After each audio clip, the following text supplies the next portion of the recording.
Okay, so we will move on with the meeting. We're going to transition to our presenter.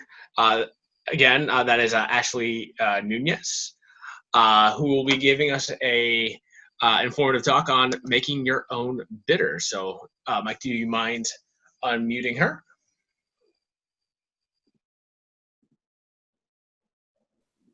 Hello. So I figure I will start, because I do have a little presentation that I can show off, but just start with a show of hands, just so I can kind of get a sense of the landscape. How many of you are familiar with bitters? It's probably a stupid question, but just in case. Okay. Have any of you made bitters before? Cool. All right. And then do any of you have knowledge beyond kind of like Angostura bitters? Okay, great. All right, so I am going to share my screen. Maybe not. Oh, I have to let you. 1 second. Sorry, I wasn't expecting that. One moment. Advanced sharing options. You should be able to now. Great. So let me just open this up. Okay, so I'm gonna just kind of run through very briefly sort of who I am, what I do, sort of the origin of how I got to where I am. And then I'll go into some of the finer points of how I make my bitters, as well as, ways that you can then go and start doing this on your own. And then we'll just kind of have it be open and informal afterwards. This is Prezi, so I'm like, okay, there we go. So for just overall purposes to get us all on the same page. So bitters, a lot of you said that you're familiar with maybe Angostura. So bitters effectively are a, flavor extract that is bitter overall in taste. So like, duh, kind of. But the thing about it is you get very common bittering agents across the board. So it's things where like if you taste a lot of different bitters, you'll probably find things that has like a common strain throughout them. How I like to explain it and go into discussion with bitters for people when I'm at like markets or when I was at markets, is that there's really like two main tracks for bitters. There's cocktail bitters and then there's digestive bitters. So insofar as ingredients, all of that sort of thing, they're kind of effectively the same thing. Digestive bitters tend to be stronger and they're using more medicinal herbal properties, things like that. I'm just opening the chat just in case there's anything that pops up. So actually I'll go through this and then I'll kind of pop in and out after each slide for questions. But so I come from an herbal background. I'll get a little bit more into that, but digestive bitters are things, urban moonshine is really the main one, although it's technically been bought out at this point, but it's something you taste it. It's meant to cause the bitter reaction. And that's what works within your stomach. It helps with like gastrointestinal complaints. Not the nicest sounding thing, but it is super helpful if you have any sort of digestive things. You can use it just directly like on the tongue, under the tongue, like dropper in your mouth, that sort of thing, have it in water, whatever. Cocktail bitters is what you get into the classic Angostura that you can get pretty much everywhere. And lately, I would say more in the past like couple of years, you see it popping up a lot more. You see craft bitters. So Angostura as the sort of classic formula is very just botanical. There aren't, I would say, really big things that come through. What you do find with craft bitters is a lot of them tend to be like, these are cherry bitters or these are chocolate bitters, tend to be really one note because it's basically pulling that flavor through while having the bitter edge. Bitterness is something that will offset sweetness, it'll offset sour. It just works to combat different flavor profiles. So it helps just like within cocktails and thinking about that is like, I've talked with bartenders and their sort of spiel is if there's something missing, add bitters. It just adds depth to flavor. It can really help soften different things, but you can use it not just in cocktails, you can use it in just straight in beer, have it in seltzer, just thinking of it as a flavor additive and how you can use it to either moderate different things or complement. So there's no like right way to use bitters. It's really up to you to think creatively with it. I've had people buy bitters from me and then use it to make candy, because they're using it as a flavor extract. So instead of like vanilla extract, you're adding a bitter. So obviously it has the bitterness, but you're getting the other flavors that come through. So I'm just looking at questions really quick. So yes, the question of, is it better to make tinctures of each and then combine them? Yes, that is basically what I do. You can do two different things. I'll get into a little bit more when I get into the process, but yes, you're right on track. So I started off, actually, I would say really I started off within this track, actually brewing beer. I didn't do anything like super fancy. It was all kits because I was just learning, but I thought it was really interesting. From there, I started getting into making cordials. My first one was like limoncello, which is sort of the classic. I made it with Everclear. It was really strong. It took about a year before it was drinkable, but it was fun. And from there, I, got recipe books and just kind of played around. But like with anything, with cooking or with other things like that, it's working off of recipes, figuring out what you like and just getting playful with it. The main thing I will say with cordials, similar process, but it's a much shorter duration of time. So again, I'll touch back on that a little bit when we get into the making of it. But that for me was something I started when I was in college with Molly, actually. And I started doing all of that creation, on summers. Like I had one summer I made 15 different kinds of beer, and I had like a whole thing full of like liqueurs, and there's a lot of alcohol at my house. Some of it I think is still there, which is unfortunate, but that's how it goes. So that was what really got my interest going in it. And then I lived in Vermont for a little while. I started living on a farm, then I moved to Burlington, and I was really interested in herbalism just as a practice, like medicinal herbalism. It was something I was interested in for a really long time. So I started learning, taking like herbalism courses. And from there, that was learning like the tincturing method. And that through an apprenticeship and kind of the need for a final project at the end of the apprenticeship, I actually made bitters for the first time. I worked off of a recipe for my very first batch where it was one of those, like, you get a mason jar, throw ingredients in, add a bunch of vodka, wait 6 weeks, and then like you have bitters. But obviously there's not really much room for adjustment at that point because everything's all been concentrated into one. But that was where I started. And then after a long summer of basically just furiously shoving things into bottles and pouring alcohol over them, I had a lot of base to work with. And then that was what really got me started on the infusion process, which was a lot of fun. It was really a way for me to explore different things, kind of be curious about the natural world. I was working with like cedar and pine and other things that I was wildcrafting or just going out and like foraging, picking that I knew from studying herbalism. So, it was things that you don't really find that often, and it was all bioregional to me. So again, it was based in Vermont. It was things that I was finding in my walks in the woods, in gardens, things like that. And I got to really play around with it because for me, like I said, there's the two different tracks. So there's the culinary, which I'd only really known about Angostura, and I was like, this is kind of boring, and I never got onto it. But then I was looking into digestive bitters, and then just getting frustrated by how bad they tasted. So I wanted to basically make bitters that tasted good. As I do also have a culinary background. So the flavor component has always been really important. So it was from that and just like experimenting that really gave way to where I currently am.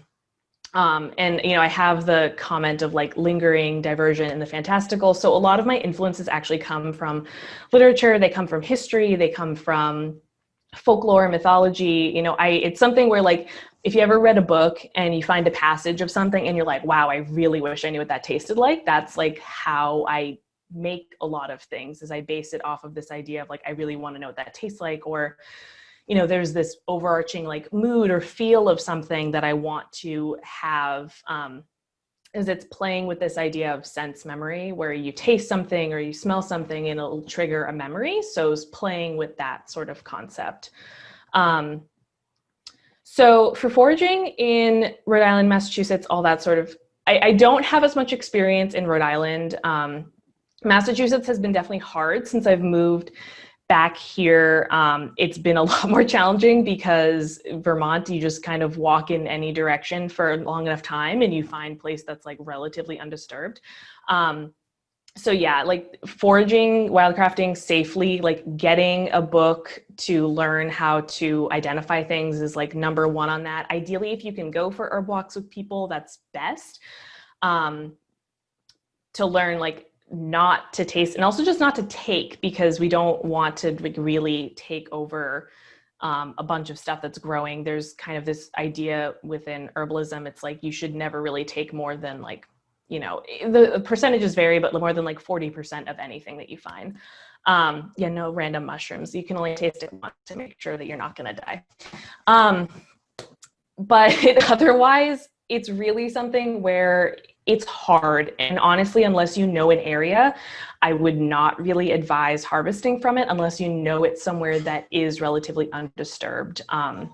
You're going to find that there could be places that you're like, oh, this seems relatively benign, but maybe it's a roadside you think is fine, but there was just like a big spill of like gasoline. Maybe there's like people that spray pesticides. Like you just don't know that sort of thing.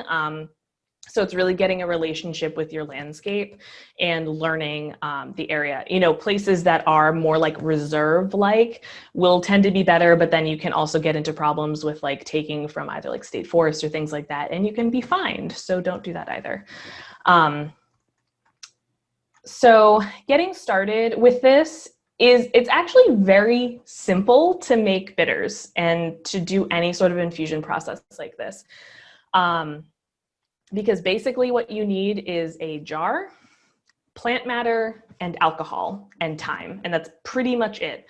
Some things to think about when you're starting is fresh versus dry.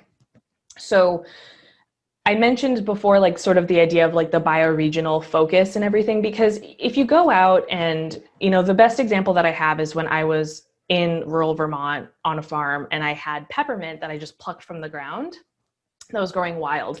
It was the best peppermint I've ever tasted in my entire life. And it was something where like, I never really thought, I'm like, whatever, peppermint, it's fine, like whatever, no big deal. But it's like, if you go and get like a peppermint tea or something from a store, a lot of times it's infused with oils. It's not necessarily going to be the best quality because it's doing like mass production. So you don't know what the soil is going to be like. But when you go to a place that's been organically farmed, relatively untouched for a long time, it's a lot better tasting quality. But even within that, on their land from one area and then like a couple 100 feet in another direction, the mint tasted completely differently. So there is a sense of like, if you're working with fresh and if you're working with something that you harvest yourself, there is going to be a distinct taste difference than if you were to buy something dry. The fresh versus dry specifically is, when you add like something like, again, mint, we'll just use that as an example. When you use mint and you put it to do an infusion, you have the water content that's already in the plant. So it is going to dilute the amount of alcohol that you have in there. It also is going to, only take up the amount of space that you can really see. It's not like it's going to expand. If you do dry, you do need to cut the amount that you're using because obviously it's going to expand. It's going to soak, all the alcohol is going to soak in, but it's also not going to dilute. So you're playing around a little bit with those sorts of things. And again, it's like a flavor element of certain herbs are just better fresh versus dry because of the way that the oils will dry on it. Also, a lot of times if you buy just generally like mass produced herbs or spices, a lot of times I found that you can even see with color difference that they're drying it at such a high heat that you're in some way, you're getting rid of a lot of the oils and a lot of the flavor because it'll be dried to like brown. So that's going to be a completely different flavor than, like, for rosemary is a pretty common example than if you were to either use fresh or dry it yourself using either a slow, like a low temperature dehydrator, or just like hanging it to dry. The alcohol percentage is something that I tend to use just kind of like standard across the board, like just vodka, like really any sort of vodka. Like the percentage, I don't really mess around with too much, because for me, it's not about the alcohol percentage in the end. I mean, obviously you want like a good amount of alcohol. It's a preservative. It has all these properties, but you know, you can use grain alcohol if you want. You also just need to know that when you're using it and you're adding it into drinks, it's going to be a lot stronger and a lot more intense.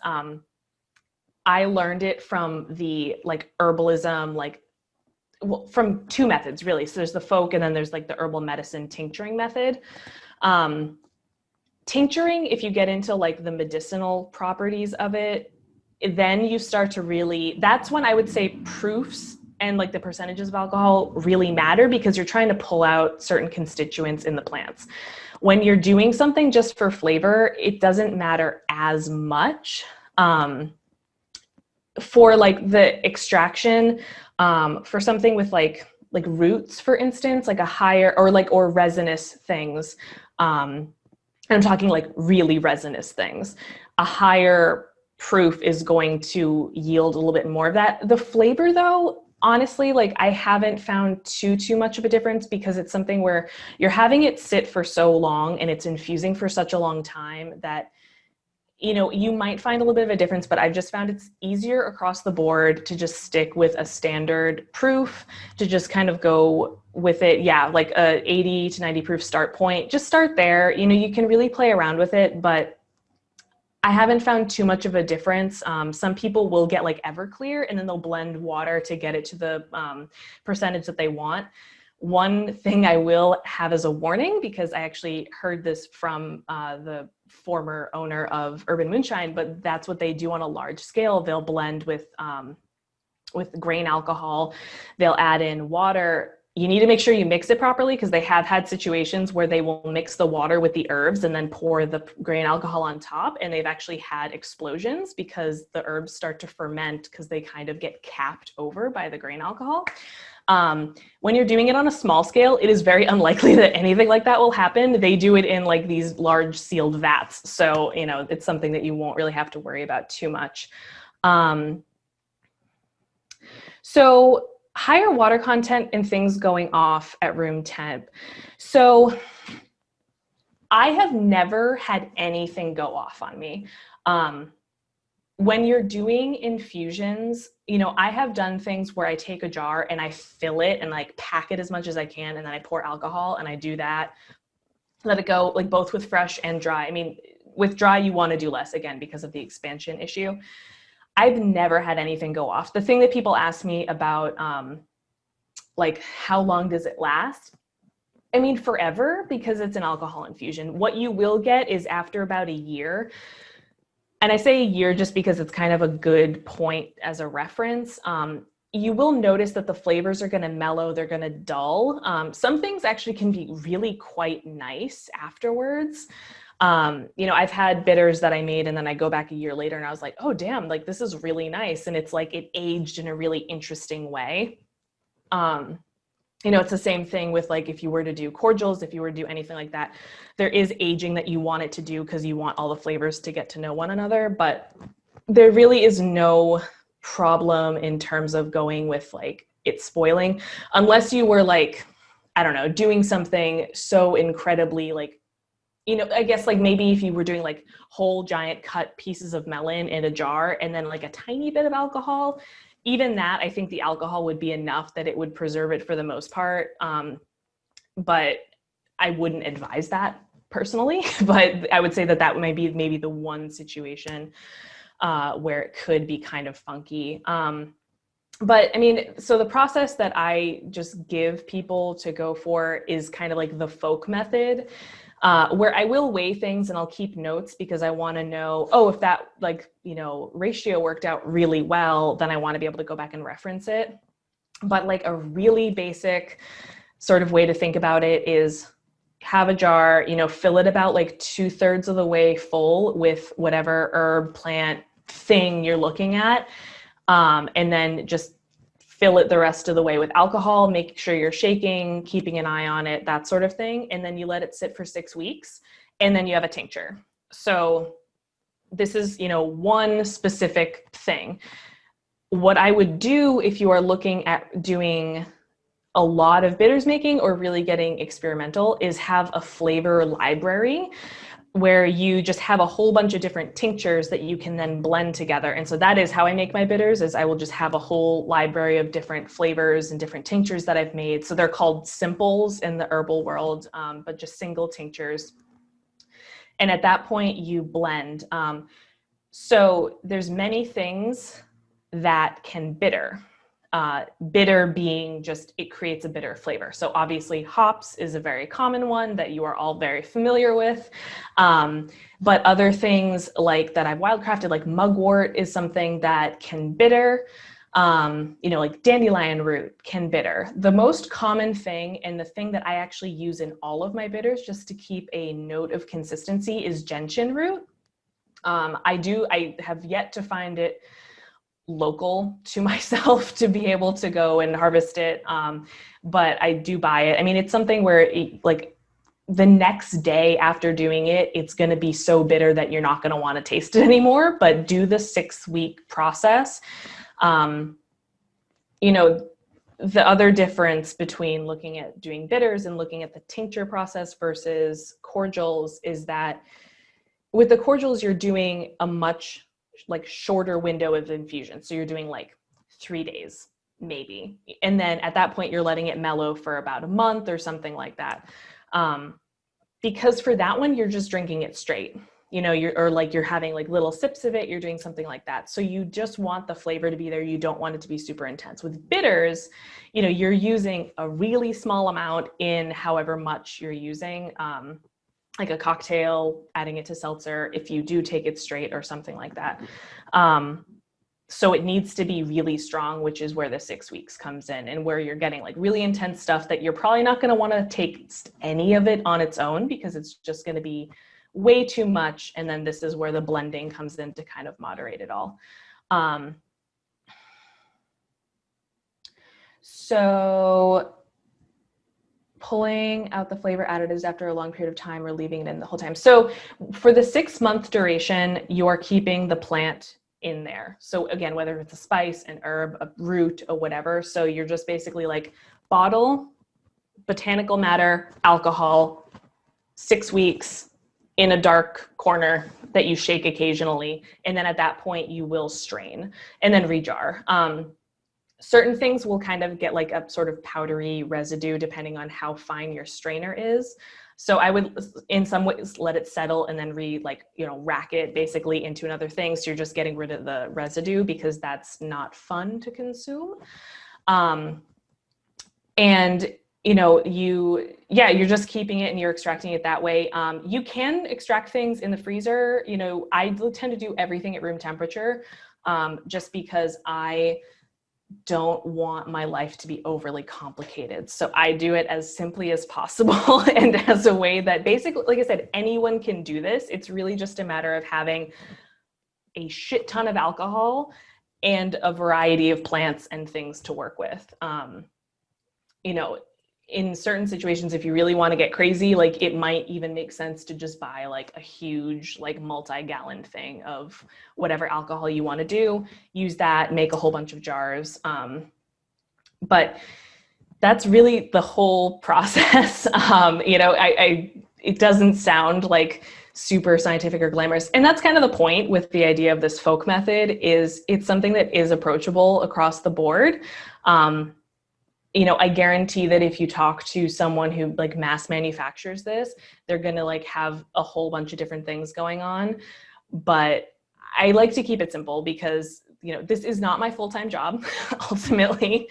This is something that I do for fun. I do because it's really exciting and interesting to play around with this sort of thing. And everything that I do is seasonal because I try to work with these ingredients as they come around, like within the seasons, capture it. Like I've had really interesting things that I've been able to harvest, like pineapple weed that, is related to chamomile, not cannabis. It's just like a little small, yeah, shucks, I know. You could, if you really want, like make like cannabis bitters, you're going to have to go through like a whole other process with that. Again, you're going to get the flavors. So you'd have to get things to mask it unless you like it. It's related to hops. You can kind of do different things with that. I do not. I just like to work for things that are interesting, like flavor profiling. And I think of it as in like, I think of it more in like perfume notes. So you get like the top note, mid note, base notes within all of this. So, like I said, the words are escaping me. Gentian, there we go. The gentian is always the base note, always the grounding bitter note, because it's the most familiar. It's the same thing that's in Angostura. That's like the really recognizable bitter flavor. And it's like, it has like this like cooling bitter quality. And so then, from there, I tend to go with other things like the mid notes. I try to get some sweetness in there to work with it. Top notes can either be florals or they can be spices, adding more base notes, again, getting into like roots. I've worked with tree bark before. Working with things like nettles will get you like really like interesting, like murky green flavors like shiso. I've added salt to bitters. I've added maple, like honey, all these different things. So yeah, actually, so if you do use an oil, then you're just getting into oil extraction, like oil infusions. I also do that. So I make salves, where I do all of my oil infusions the exact same way. It is literally the exact same process, but with oil rather than with alcohol. And then I blend it with beeswax. So let me just see. So yeah, it's really something where you can just get really playful with it. Like, you don't need anything really fancy. Like this is currently one of my blends that I need to bottle. That's literally just in a mason jar. Since I've moved online, like a lot of my batches have been like much, much smaller, but I'm working off of 1 ounce bottles. So this will make a lot more than you would think. And I just go I put out basically my flavor library in front of me. I will go through and work with an idea that I have going into it. So like this one actually was kind of an interesting blend because I did use the normal tinctures that I, had in my library. And then from there, I actually added whole peaches. I added Assam tea. I added some cinnamon and like a couple other things, and I let that infuse for a week. So it's a much shorter infusion process, but you're adding in some other flavor notes as it goes through. So, you can definitely do a multi-step process with this. The thing I will say again about working with the throw everything in a jar and hope for the best method is unless you have a good recipe, you have no idea how it's going to come out, and you can't really adjust afterwards. So like, oops, too bitter. It's like, well, you can just add more alcohol and kind of like add more stuff in. But it's a lot harder than if you're working with individual flavors that you're then mixing and you can adjust from there. So questions. How large are my normal batches? So they're not gallons. Like I made a 1 gallon batch once, and it took a really long time for me to go through it, partially because when I go to markets or otherwise have it, a lot of people just don't know what bitters are. Some people have been afraid to try bitters because reasons. And so it just takes a long time to go through it because again, you're working with a 1 ounce bottle. So it makes a lot of bitters. How angry should one expect to get during that process? Like moderately. I mean, I tend to honestly just use like a Pyrex like pouring like spout and then a little tiny funnel, and then you just go through. There is a lot of spillover. Everything will smell like the bitters afterwards. I mean, it's alcohol, so it's like easy to clean up unless you have maple or something syrupy in it, because then it'll be sticky, which then just makes life miserable. But I mean, you know, it's just a process, like with anything, but I mean, this is what we're looking at with this here. So dropper, bottle. You know, people will ask me like, oh, how much bitter should I put in a drink? And it's like, it really depends on personal preference. I mean, I have some people who will just go for these. And when I have people try them in the before times, I would have them put some on their hand and then just lick it off. Or like, you know, so you could, if you are not going to suck on the dropper, just drop it on your tongue. And that way you can taste it, because I really suggest you taste it beforehand, then you can get a better sense. But to open it up in the best way, add it to seltzer, because the effervescence will really bring out the nose, as I'm sure you are all familiar.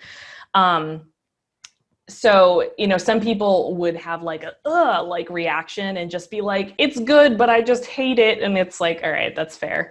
Other people will get really excited and want more and can do more. Like I personally will sometimes put like, you know, 3 to 4 droppers in a glass with seltzer just to go for it. I know I drink it is effectively as an alternate to like soda.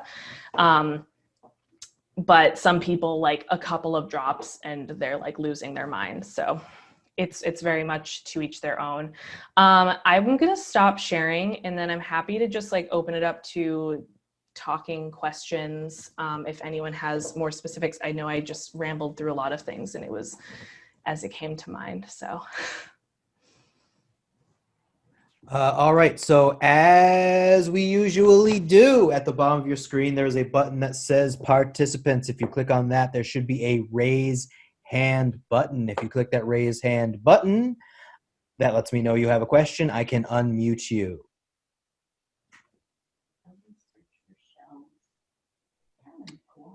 Eddie.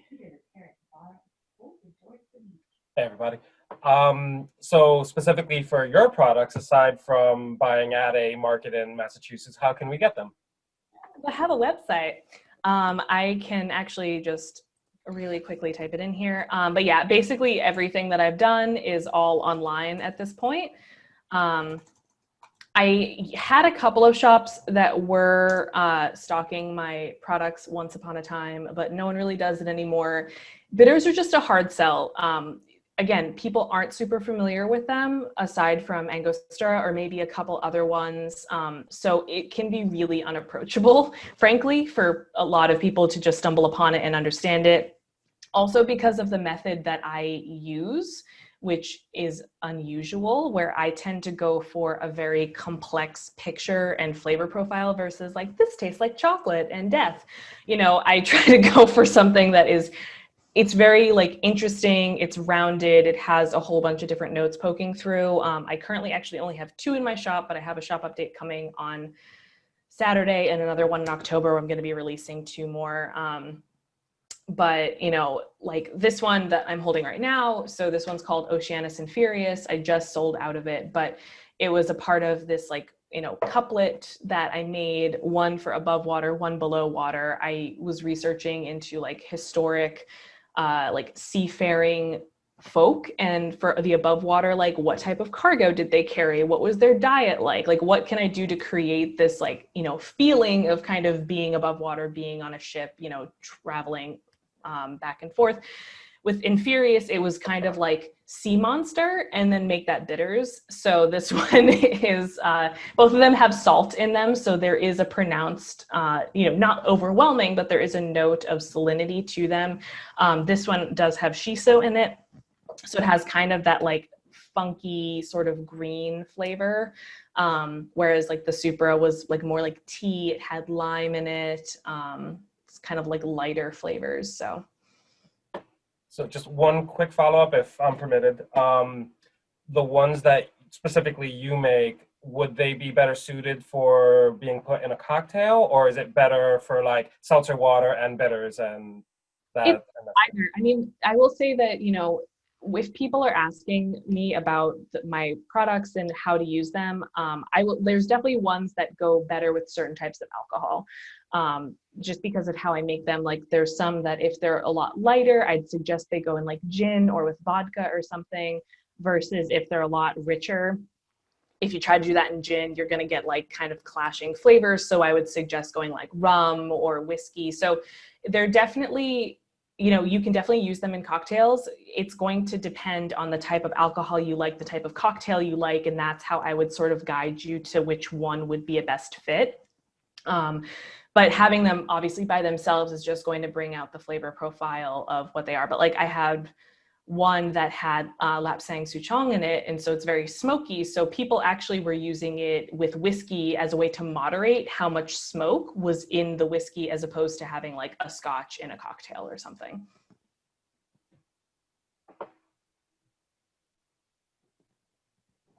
Next hand is Alex. Oh, there we go. Did I unmute you? Not yet. Sorry, 1 second, Alex. My bad. All right, I think I'm good. Yes? Yeah. All right, cool. Ashley, thank you. That was an awesome presentation and a nice, deviation from the usual beer stuff. I know a lot of us, are interested in not just a lot of cocktails and making our own bitters and tinctures. So thank you for all that expert advice. So two-part question. The first, I love old fashions. What of your products do I need to buy so I can have an old fashioned next week?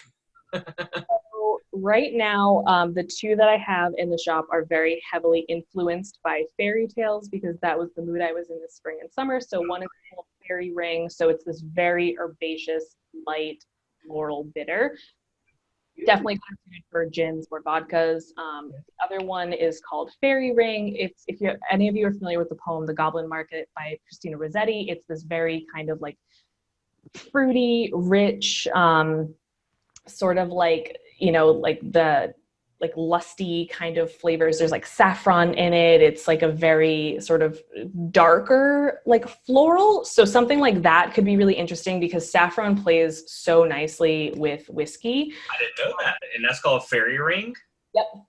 And then I have another one. It doesn't help right now, but it'll be coming out in October. And that's actually the one that I have been modeling right here.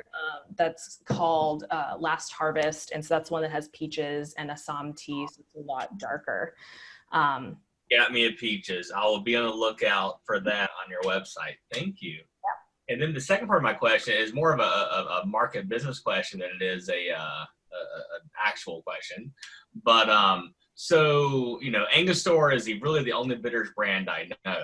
And all of us being home brewers and craft beer geeks, you always have the dichotomy between big beer, Anheuser-Busch versus your local stuff. Is Angostura the same way with locally craft made bitters, or is that just not a good comparison? I mean, Angostura is something that it's been around for so long. I mean, there's the reason why when I'm like, bitters, and people are like, yeah, and I'm like, Angostura, and they're like, yeah. So that's like the one that people most commonly know, because craft bitters, it's really new to the market. I mean, it's something where I don't know of any other small bitters makers in Massachusetts, in Vermont, again, you have the digestive bitters, but that's kind of different. Like mine definitely veer more in towards the sort of artisanal, culinary cocktail realm of things versus that. There are other companies that are out there. I'm of course blanking on most of their names right now, but if you were to search craft bitters, just even in Google, you will see other things that pop up. If you go into sort of in the before times, if you were to go into a specialty shop that was catered towards cocktails, brewing, that sort of thing, well, maybe not brewing so much, but more like a cocktail shop, or the shop front of a distiller or something like that, they a lot of times would carry some of the better known, I'd say small, but they're still pretty big, operations. But compared to Angostura, they're small. There's very few, though, on a micro scale, which is kind of where I'm at, that I've seen pop up, or if they are around, it's kind of, I don't know, I guess in some ways you could say a very just hyper niche sort of market to have like specialty, super small batch, like craft bitters. I've only really seen like one other person, and they're based in Brooklyn, that is doing something kind of similar. You know, and like everything else, they're a little bit more on like a better level. You know, there's certain shops also that you find that are kind of like the twee specialty old timey shops that you'll find in like Boston or something like that, where I've actually seen like a decent display of different kinds of bitters. And that's how I've learned about a lot of them. Also just like, I mean, even following like, you know, people that make cocktails on like social media, because a lot of times they'll tag people like that. But yeah, it's not super common. And that's where like, I think the Angostura is just something, because a lot of people, it's a utility bitter, basically. You know, it's something that can work in most things, because it's kind of innocuous enough that nothing really pokes through. So, you know, you can use it in a lot of different things, without getting like really offensive about flavors. Yeah, thank you. Next, Josh. You're up, Josh. Thanks, Mike. Thanks, Ashley. That was a nice presentation. Again, you know, like Alex, I'm only familiar with the Angostura, and I'm familiar with bitters in general, but I like to have my little cocktails at the end of the night. So I was curious if you had any recipes that use your bitters that you kind of like this use as your staple cocktail recipe, or anything special that you want to share. So, I mean, the thing that I've made some recipes before. One of the kind of interesting and funny challenges about what I specifically do, because I make hyper small batches, is I'll make a recipe and then people are like, oh, I want your recipe cards. And I'm like, I just sold out of the bitters. So, you know, Yeah. sort of like is just at a point where Right. I tell people to get playful with it, because it's something where like if you find recipes, even if they don't have bitters added to it, I will just add bitters. You know, I don't necessarily have go-tos, just because I will just throw bitters in anything. And like, you know, I'll make like mocktails with it, you know, basically sodas, and I'll add bitters. Yeah. Like, but it's just kind of a getting used to your own palate and what you're interested in. So if there's certain like cocktails that you really like, or certain like alcohol that you really like, it's just kind of playing with different flavors. I mean, I've had cocktail books that I've got. I see some really great books that are here in the chat too, that I have used, like The Drunken Botanist I have, and like I have different things like that, where, you know, you can just find things as like starting points, sort of like, again, the recipes that you can then tweak to your own preference. Or just sub in your bitters for Angostura and see how it changes it. And Yeah, I mean, I've had people who will make things that I'm like, oh, this bitter is really good for whiskey, and they're like, put it in gin. And I was like, cool, as if it tastes matters. Why not? Just give it a shot. Yeah, that's good advice.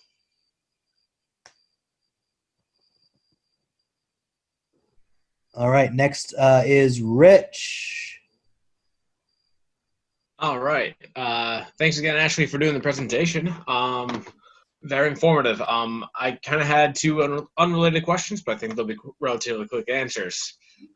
The first one is, does the quality of the liquor that you use matter too much, or can you just go for the cheapest brand of vodka that you can, as long as the alcohol proof is high enough?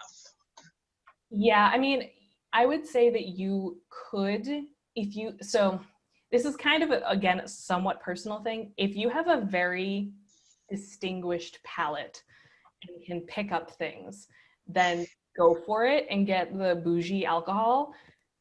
You're going to use so little in a large amount of like what you're consuming. Like I said, it's going to be a couple droppers that it just like really honestly does not make a difference. I would say the biggest thing is really more if you get into, like for instance, like I don't use organic alcohol. Pretty much everything else that I use in my products is organic, but organic alcohol is extremely expensive. So it would then become kind of cost prohibitive to do that. And again, it's more in some ways, in that case, it's kind of a marketing ploy. Yes, there is obviously environmental ramifications. I choose to focus on the ramifications for the plants that I'm actually working with, because that's what's going a little bit more like, I can control that a lot more. I work with a lot of local farms, predominantly as much as I can. I have farms in Massachusetts and Vermont that I source things directly from. And then otherwise I will source things like organically, but I don't, you can, if you want. It's going to be a lot of money. Fair enough. And the second question I had is there anything you would explicitly like avoid making a tincture or bitters of? Like, is there something that you should just like, you will not extract good flavors from it, it will not work? Just don't do it.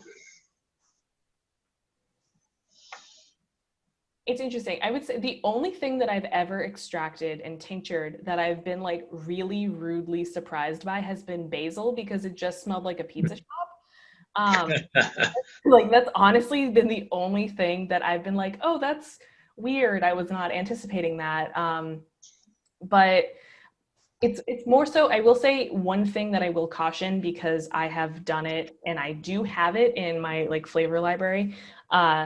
Clove is so intense, and like you need, if you do use it and you do want to explore, you need so much less than you think. I really promise. All right, cool. Thank you.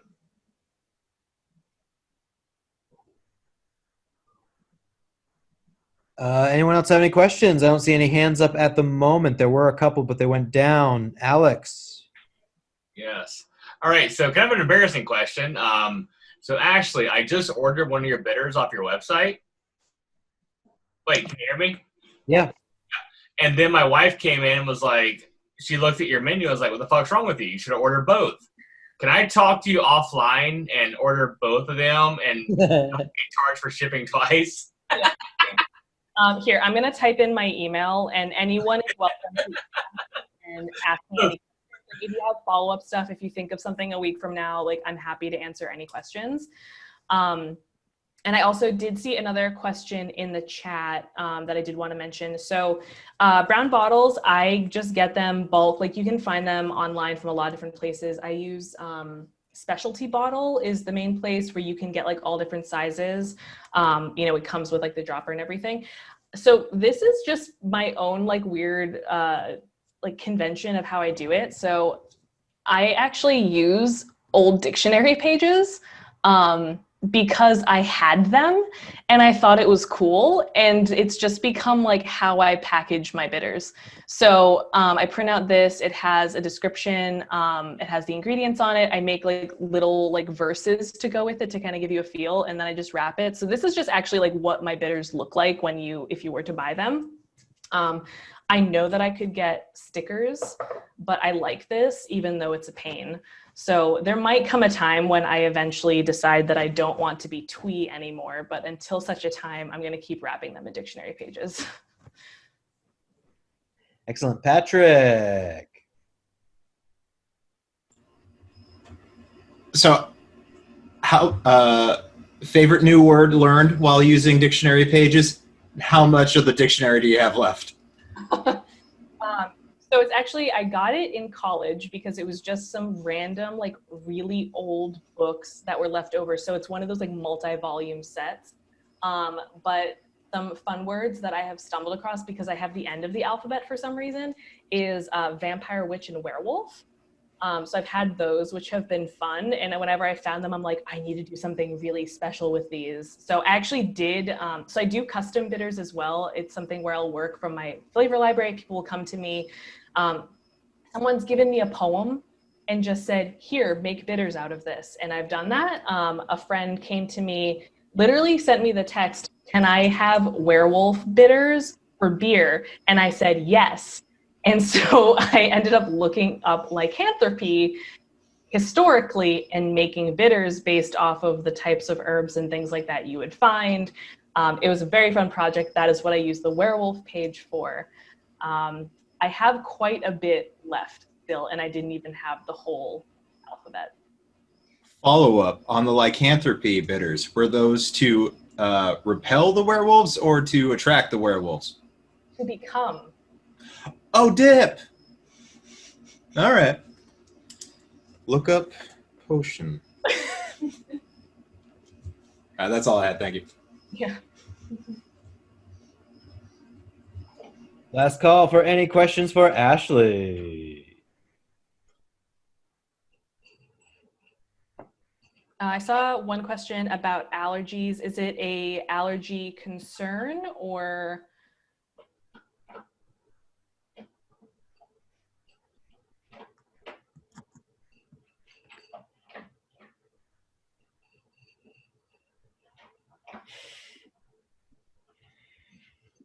If you want to go on mute and ask more detail, that would help. So I know exactly what you're asking about the allergy question. So you mentioned the ingredients, and it made me want to ask, have you had any encounters, or do you put warning labels on, this contains nuts? Oh, okay, yeah. So the only thing that I've ever encountered is someone who is celiac that wanted to purchase my bitters, but because I can't really verify that, for instance, like the alcohol that I'm using is certified, like without, I mean, it doesn't have wheat. You know, I know that it's like unlikely that there is wheat that was in it, but it's one of those, it wasn't in a certified facility. You know, like I don't obviously work in like a hyper certified like facility. I do this out of my home. So that's been the only time that I've ever actually had an issue. And then there was one time that I made bitters with St. John's wort. So I just made sure that when people were getting it, if they were on medication, that they knew to basically just not use that one. But I don't otherwise, I've done things before with making cordials where I have used nuts or other things, which is fun and you can do a lot of really cool stuff. But I don't use that commonly. I really just work with like botanical like materials. So it's never really been a concern otherwise. Right, looks like we have a question from Josh. Yeah, it just kind of popped into my head that, you know, homebrewers have this illegal ramifications for producing alcohol in volume. There's a limit, and you're not really producing alcohol, but you're using alcohol. So is there any sort of legal or other rules that you have to follow? Yeah, so it's actually a really good question, and something that I thought about at the beginning, because I actually, along the same time as I was making bitters when I first started, I also did make a liqueur that I wanted to sell. So again, I talked with the owner at the time of Urban Moonshine, there we go. And from their perspective, because they are selling a medicinal product, there's hoops, like endless hoops that they have to go through. Yeah. I have talked with him. What he said, and it's kind of a funny, weird loophole, is so I cannot make and sell cordials because again, that would be selling alcohol like without a license. I would need to work with a distiller if I wanted to do that. With bitters, because technically if you were to shoot a bottle, it is unpalatable. It is not the same sort of like regulations as it's like, you know, the same thing with making like vanilla extract. You really don't want to shoot vanilla extract. It's really disgusting. So it's like by itself, it's this whole idea of palatability. And if it is considered unpalatable to consume in like quantity just on its own, then it doesn't fall under this whole liqueur, like distiller thing. Interesting. I'm sure that's in writing somewhere, huh? Yeah, I mean, I remember looking at, like he had shared with me a whole bunch of like the legal information, because when I started doing this, I was like, oh yeah, this is you know, maybe a big concern. And his whole thing is just like it's a palatability thing. It's like a really kind of loophole. Interesting loophole. Yeah. I mean, so again, if you make crappy beer, you can make all the beer you want. I have had people make really interesting wild crafted beers when I was in Vermont. Yeah. Things like doing wormwood and stuff like that, and it was a lot of fun. So you do get like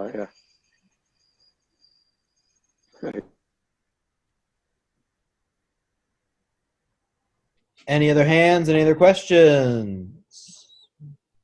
Going once, going twice.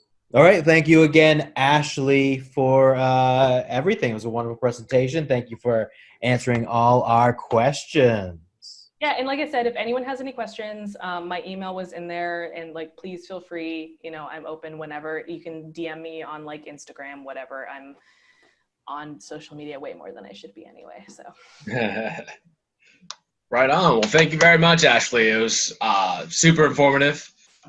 Learned a lot, and I'm probably gonna start making a lot more tinctures and whatnot.